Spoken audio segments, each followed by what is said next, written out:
Joining me now is the woman herself, New York Congresswoman Elise Stefanik. She's the House Republican Leadership Chairwoman. Congresswoman, it's good to see you. Thank you so much for being here. So that was hard to get in that bill, wasn't it? It was, but it was worth fighting for, Maria. I've been working on this provision for a number of years, and it goes back to when James Comey, former FBI director, testified in an open hearing. He did not follow proper protocol when he illegally opened Crossfire Hurricane targeting President Trump in 2016. He did not notify Congress. That closes this Comey loophole, and it pushes back on the illegal weaponization of the FBI to target political candidates like they have done with President Trump. And it even is more relevant today than ever with the FBI's targeting of Republican House members, whether it's former Speaker Kevin McCarthy or Jim Jordan through Operation Arctic Frost. This is good transparency, accountability, and it needed to be in the bill. It passed out of the House Intelligence Committee. I worked diligently to get it done, and I wasn't going to allow Jamie Raskin to strip it, so it was a big win to have it in the bill. It sure was. Congratulations on that. And I saw it, and I thought, yeah, I mean, that sounds like a great idea. I mean, particularly since every day we're learning about how big and wide that dragnet of Jack Smith was in his Arctic Frost investigation, not just the lawmakers that you just mentioned, but how about all those senators who were tracked and spied on, and then they were told that they couldn't know about it. So, you know, they're using he used corporate America to do the dirty work, telling J.P. Morgan they want bank records, and Verizon and AT&T they want phone records. Oh, and by the way, don't tell the people that we're actually asking for this. That's exactly right, Maria. And I'll tell you, I'm the only House Republican left who was there on the Intelligence Committee during the Schiff era of sham impeachments. And it was very important to deliver this accountability, to make sure that we have good governance, transparency, and more importantly, that we root out the rot of illegal political weaponization within the FBI, within the Department of Justice. This bill will do just that. And it is a huge, huge win for the American people, for the Constitution. And I was proud to get it done. And I was willing to fight and deliver. That is my, as I look back at my past decade of work, delivering results for the American people on some of the toughest issues that this nation faces. Do you believe that you'll be able to get the NDAA out before year end, or certainly before the January 30th funding deadline, or will Democrats start another government shutdown? Well, we know that Democrats always prioritize shutting down the government, but I am optimistic that we will pass the National Defense Bill. It's very important. There are a number of significant wins in support of President Trump's Peace Through Strength agenda. Certainly in my district, I represent Fort Drum, home of the 10th Mountain Division. I represent Rome Air Force Research Labs. These are very important national security investments, but good conservative policies, as I just pointed out, pushing back on the illegal politicization and weaponization of these federal agencies and law enforcement against political opponents. So that's a huge conservative win. I would argue one of the largest conservative wins in the bill. Yeah. So let me get your take on the other policy debates. Senate Republicans are rolling out their own health care plan, countering the Democrats' proposal to extend the Obamacare subsidies for 3 more years.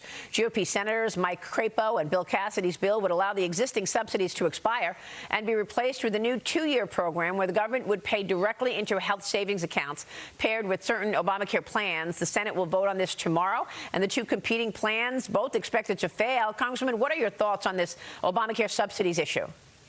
My thoughts are Obamacare has caused a skyrocketing of prices. I ran for Congress over a decade ago because of the false promises with Obamacare. My family's small business had our health insurance canceled. And what have we seen under Obamacare? A skyrocketing of premiums, a skyrocket of out-of-pocket costs. So this is a broken program. Republicans are focused on lowering costs and improving quality and access. We have a number of bills that we're discussing this week, as well as bringing to the floor next week. And the Senate's going to do its work, but so are the House Republicans. And the key here is lowering costs for American families, lowering costs of health care while maintaining high quality and improving the quality and accessibility in rural communities. That's what I'm focused on.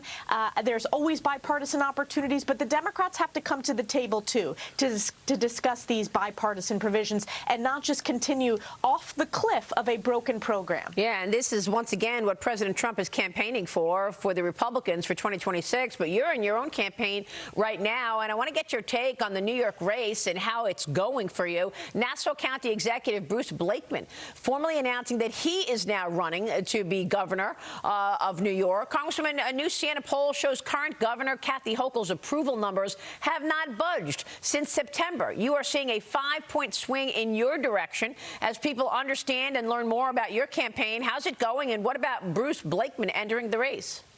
Well, I'm so proud to have consolidated support, not just from the Republican county chairs in the Conservative Party, but most importantly, the voters across New York State who need a fighter and a proven winner. I'm the only candidate in this race who has never lost a race, and Democrats have targeted almost more than any other Republican in New York State over the past decade. I have a coalition of voters in my district, Republicans, Democrats, and independents, and we have been able to support Republicans all across New York State. I'm running against Kathy Hochul. She is a failed governor, an accidental governor, and it's why she's called the worst governor in America. New York is the most expensive and unaffordable state in the nation, with the highest taxes, the lowest when it comes to small business climate. Even in the past 24 hours, Maria, Kathy Hochul was claiming that it's a win that we're among the bottom when it comes to affordability. It is a disgrace, and voters are looking for a new generation of leadership, not candidates who have lost in the past before. So I am going to continue crisscrossing the state and putting forth my record of results and my vision to cut taxes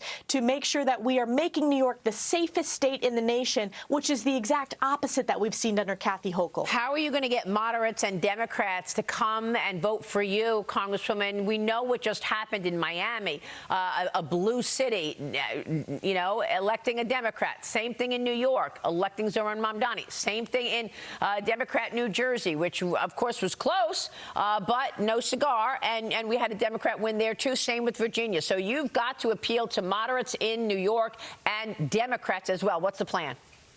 Well, the plan is I've done that for the past 10 years, Maria. Every year I've been on the ballot, I have overperformed more than any other Republican President Trump's numbers in New York State with a coalition. I win about 25% of registered Democrats in my district, as well as overwhelmingly winning independents by about 75% and coalescing Republicans. And most importantly, we are able to inspire low-propensity voters who typically don't vote in midterms to turn out. I have some of the successful record of doing that, and that's going to be really important going into next year, and providing a vision and calling out both parties. I mean, I am widely recognized as the leader nationally in combating anti-Semitism. What do you see with Kathy Hochul? You see her bending the knee to propel an anti-Semite socialist who is on the precipice of being sworn in as mayor of New York City. Yeah. I have delivered the largest middle-class tax cut to New Yorkers in history, with leading the negotiations with my colleagues in the New York Republican delegation, working with the president and Secretary Bessent to raise the state and local tax deduction when it comes to taxes. I am going to pass a bill in Congress to eliminate failed bail reform at the national level, which Kathy Hochul has failed. These are issues that appeal not just to Republican voters, but to independents and Democrats as well. Yeah. But my proven electoral record I put up against anyone else. We have overperformed more than any other Republican on average in the state of New York, and I have never lost a primary, never lost a general. That is awesome. Now, look, Kathy Hochul basically suggested the other day in an interview that she will raise taxes on business in New York. She will go along with Mayor-elect Zoran Mamdani's ideas.